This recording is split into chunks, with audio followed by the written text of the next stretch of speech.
నమస్తే,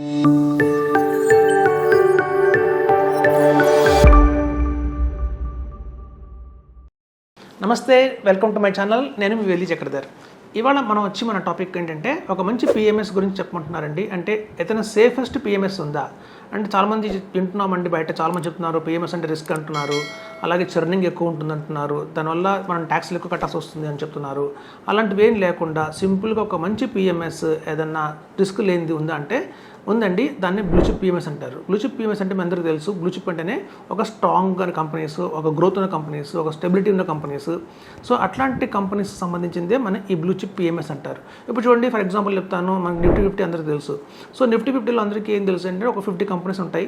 ఆ 50 కంపెనీస్లో కూడా ఐటీ ఉంటాయి, ఫార్మా ఉంటాయి, బ్యాంకింగ్, అలా అన్ని రంగాల్లో కలిపిన ఒక మంచి పోర్ట్ఫోలియో అయితే నిఫ్టీ 50లో ఉంటుంది.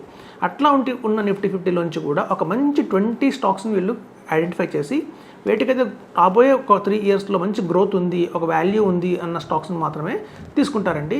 సో అట్లా మనం ఎప్పుడైతే నిఫ్టీ 50లోంచి తీసుకున్న 20 కంపెనీస్ కాబట్టి మంచి స్టెబిలిటీ ఉంటుంది. ఇప్పుడు చూడండి, ఒక అబౌట్ ఇండియా కంపెనీ ఉంది. అబౌట్ ఇండియా కంపెనీ ఏంటంటే ఒక ఫార్మా కంపెనీ. మీకు చూడండి, థైరానామ్ అవన్నీ తయారు అబౌట్ కంపెనీయే.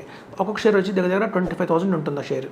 మనం కొనగలమా అంటే మన మనసు అప్పదు. అంత మంచి స్టాక్ అయినా సరే మనం కొనాలి అంటే మాత్రం అరే ఎందుకు అంత పెద్ద 25,000 పెట్టి ఒక స్టాక్ కొంటామో అని చాలా రిస్క్లో ఉంటుంది కదా అనుకుంటాం.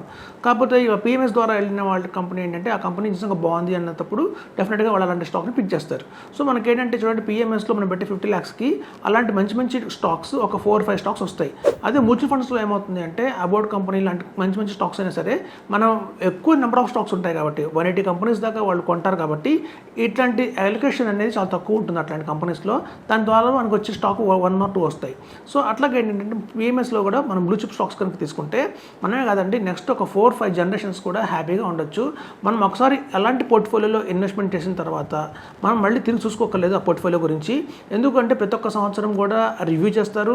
సో ఫండ్ మేనేజర్ అనేవాళ్ళు ఆ కాల్ తీసుకుంటారు. అందులో ఉన్న 20 స్టాక్స్లో కూడా ఏదన్నా 4 స్టాక్ మార్చాలి, పర్ఫార్మెన్స్ కొంచెం తగ్గింది అంటే ఆటోమేటిక్గా వాళ్ళు ఆ చర్నింగ్ టైంలో ఇయర్లీ వన్సే చర్నింగ్ చేస్తారండి.